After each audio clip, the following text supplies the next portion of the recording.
Chapter 7, The La Clan, Part 2. I wondered what was going on. Rikason heaved a sigh. He had eventually made his way into the mansion, and Gramps and Lahan's mother were now sequestered in a separate room. Rikason had made the call within moments of seeing the strategist's beleaguered state.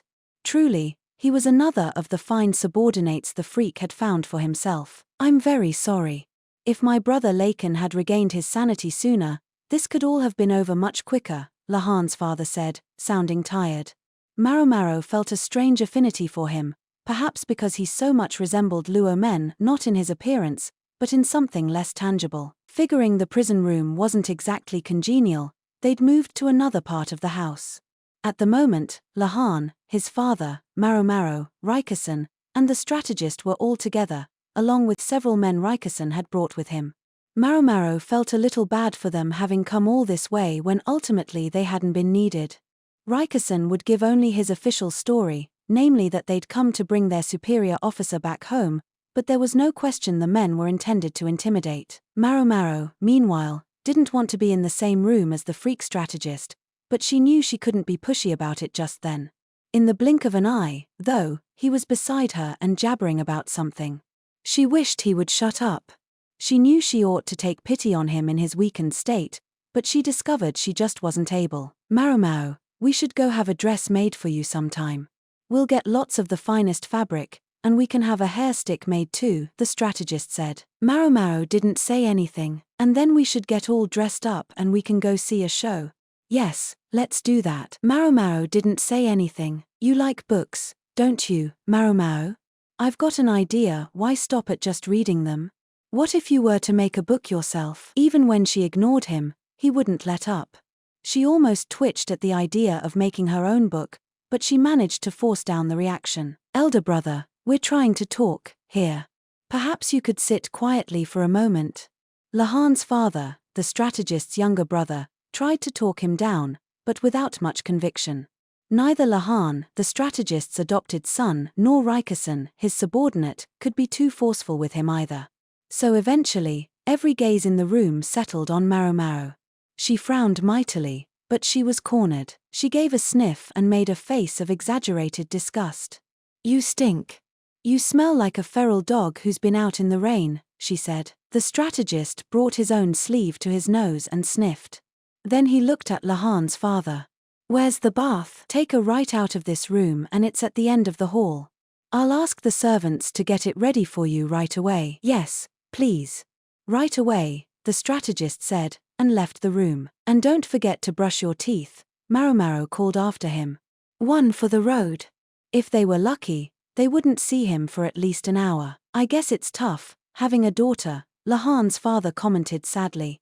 Not that I was able to get through to him on my own. Just watching it breaks your heart, Rikason agreed, sipping his tea. Be that as it may, you got here awfully quickly, Lahan said to him. I thought you might take your time yet. Lahan had been staying at an inn near the ship's landing, and Lahan must have known that when he and Maomao failed to return, Rikason would get suspicious and come to the mansion.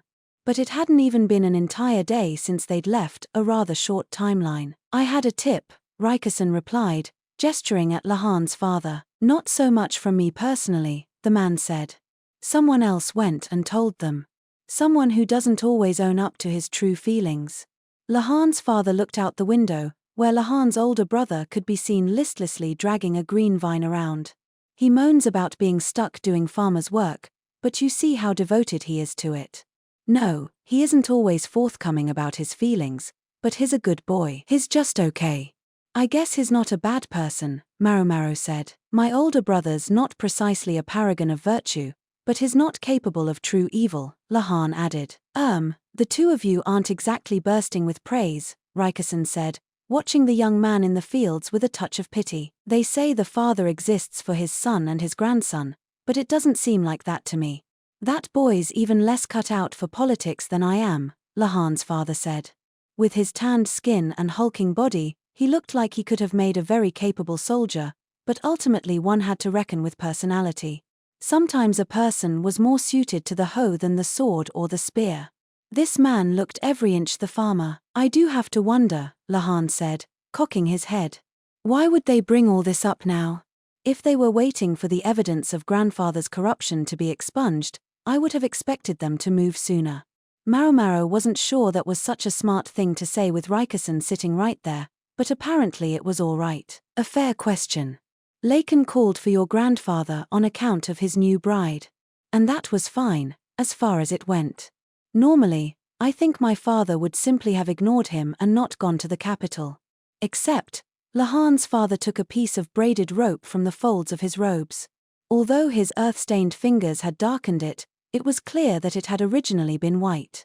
It was much like the one Lahan's mother had worn around her wrist. I am so sick of those things, Maomao said, pointedly looking away from it. I haven't said anything about it yet, Lahan's father said, appearing bemused. You don't have to.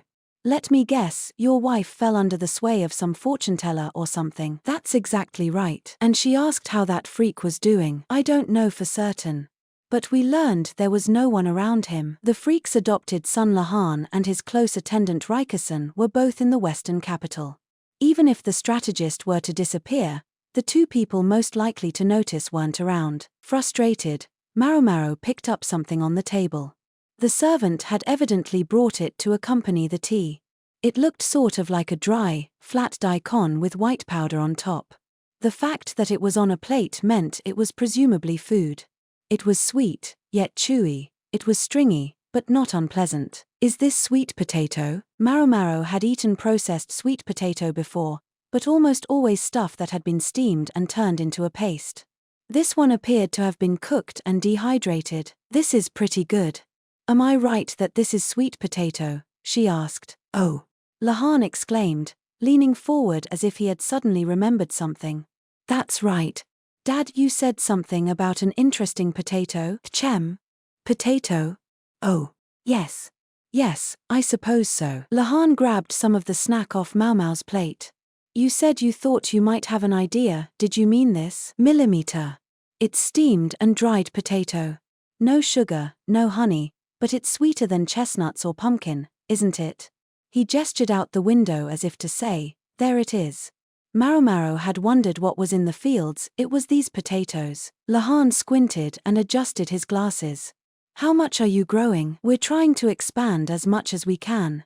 Wouldn't want any of the fields to go to waste. You seem to lack sufficient help. Some of the farmers in the area come and help us out.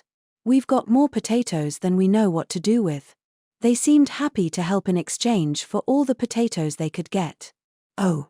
But don't worry. We haven't sold them in the open market, just like you said, Lahan. When we do sell them, we make sure it's only product, not raw potatoes. That's fine. Then, Maomao found herself perplexed by the conversation. Were Lahan and his father trying to corner the market on sweet potatoes? Was it Lahan's fault that Maomao had only ever seen sweet potatoes as an ingredient, not raw? She would have gladly grown some sweet potatoes for herself if she could have gotten her hands on a raw one. It's such a waste, though, Lahan's father said. We've got more potatoes than we could ever need. The storehouse is full. Well, the pigs are pretty happy to have them for slop, I admit. I think it's improved their meat too. If they had so many sweet potatoes, wouldn't they just stop growing them? Last year, one tan yielded 200 shin, 750 kilograms, of sweet potatoes, Lahan's father said. 200 shin? Maomao exclaimed. 4 times as much as an ordinary rice yield, Lahan said. Partly thanks to Dad's tinkering, I'm sure, but even so incredible, right? Is the crop unique to this region? Maomao demanded, leaning toward Lahan's father. Not at all. A long time ago, I bought a sprout that I thought was an expensive but interesting-looking morning glory, but it was from the south. It turned out to be a different plant, although one that looked similar. Something you grow with rootstock, not seeds. I didn't have any luck getting it to flower, and I became bent on trying to get a blossom out of it. He gazed out the window. After we came here, we had plenty of space in the fields. I knew flowers sometimes only bloom under specific conditions, but at times they also produce unusual byproducts. Like this. He plucked off a piece of the dried potato. Intrigued, he had started to play around with processing his rootstock in various ways. When I looked into it, I discovered this was a tuber called a sweet potato, sweeter than chestnuts, unable to grow even in poor soil. I think I might be the only person in the whole country growing these things. Lahan told me not to let any seed potatoes out of the village, and that's what I've been doing. By now, Maomao was starting to get a pretty good idea of what Lahan had wanted from his father. It had to do with what the emissary from Shao had said, provisions or asylum. Pick one. What was more, it would serve as a countermeasure to the insect plague that would soon strike them. Lahan, she suspected, was hoping to use his father's potatoes to solve both problems, but no matter how tremendous the yield was from those fields, there was no way they were producing enough to feed an entire country. Even if there were seed potatoes left, it didn't seem like a viable solution. Lahan's father, though, provided the answer. You don't have to use rootstock. You can use stems too. You could probably make it work as long as it had been freshly planted. Stems, sir? Maomao asked. There were ways of growing plants beyond just seeds or potatoes. A stem clipping could be made to work, as long as it put down roots. If they could do that, maybe they could hope for, say, 10 times as much yield. Yeah, counting chickens something. But it still wouldn't be enough. Unlike rice, though, the bugs wouldn't go after the potatoes. That was a major advantage. Dad, I have a favor to ask you, Lahan said, and then he went on to describe more or less what Maomao had imagined. He wanted to buy up the sweet potatoes, and he wanted seed potatoes and sprouts too. And he wanted his father to tell him how best to grow them, if possible. It turned out he wanted quite a lot. Maomao thought Lahan was being rather presumptuous, notwithstanding that they were talking to his father, but Dad kept smiling. Hardly taking a moment to think, he said, "Sure, I'll be happy to." He sat back in his chair, ground some ink, and started writing out the instructions. Maomao, her brow wrinkling, said, "Are you sure about this? If you don't lay some ground rules now, you might just get taken to the cleaners here." "Watch your mouth." Lahan objected. Ha. I told you we had more of them than we knew what to do with. If you leave us enough to give to the other farmers, that'll be fine. And, if our taxes weren't quite so heavy, I'd be happy about that too. That only made Maomao frown harder. She glanced at Lahan, but he was grinning, obviously working the abacus in his head. Maomao grabbed the brush from Lahan's father. "What are you doing?" he asked. She began writing a contract, the brush moving in quick, decisive strokes. "First, we have to set the price of the potatoes, as well as the sprouts. If you're going to teach him the cultivation methods, that's extra." "Of course I'll pay for that," Lahan said, as if to say that so much, at least, was obvious even to him. Still, Maomao couldn't bring herself to leave the situation alone. Lahan seemed too much like his foster father. Lahan read unhappily over the contract Maomao had produced. He seemed to be reconsidering how to handle the amounts. Then there was a thump and a man covered in mud entered. "I've got it, father," he said. "Excellent. Just leave it there." It was Lahan's older brother, carrying a bucket with a green vine in it. At least one of them must have realized Lahan might be after this. Their preparations were very thorough. Lahan's father picked up the vine. "They taste better if you don't let the vines overgrow. You have to cut back the roots periodically." He showed it to Maomao. "You can boil the excess vines. I think they're pretty good, but my father doesn't agree." Tasty or not, a crop that would grow even in poor soil, could be grown by vine, and where even the vines were edible. It was like it had been custom-made to prevent famine. Of course, even if they got started now, there was no telling how much they could actually hope to harvest, but given everything that had been said, it sounded like they would certainly get more of this stuff than they ever would of rice, even if it wasn't enough. So that was why Lahan had been so receptive to the emissary's advances. "We should have started selling earlier," Maomao said, eliciting wry smiles from Lahan and his father. No doubt Lahan had ordered them not to release the crop into the market because he'd known it was going to be a booming business. "My father didn't like the idea very much. Complained about having to act like a farmer," Lahan's father said. "It seemed a little late to be worried about that with all these fields around. Besides, if you sell a bunch of a new crop, you're looking at some real headaches with taxes." It was true that selling always invited taxation.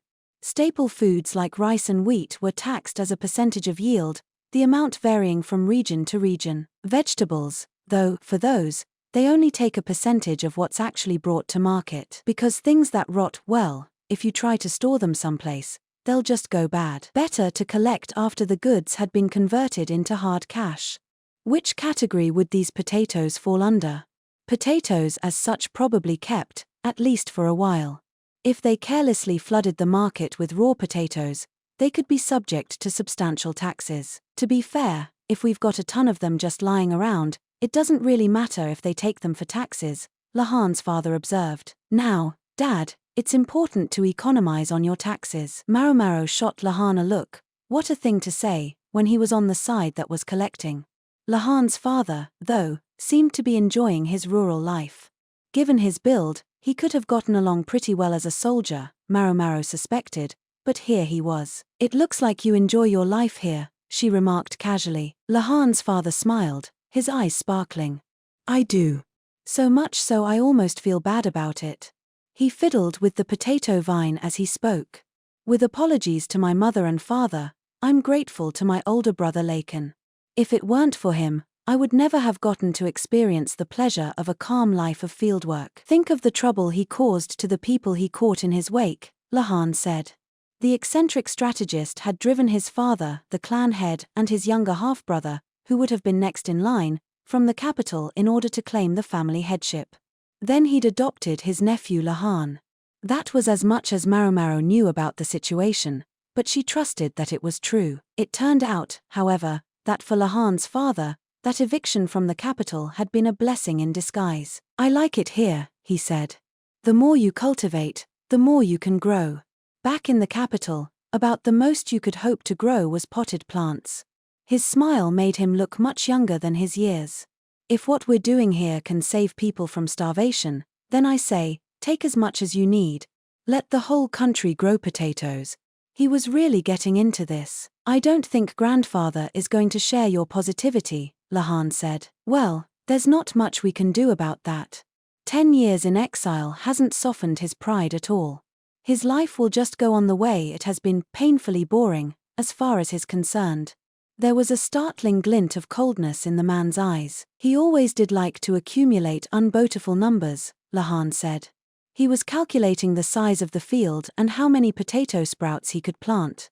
The vine cutting would last several days if kept in water. The reality was that even if they started a field right now, there were no guarantees they would be able to harvest this year. Just as there was no cure-all medicine, there were no perfect answers in politics. You simply had to weigh the pros against the cons and decide what would be most advantageous. Just as they were thinking about what they would do, the door slammed open. Maomao.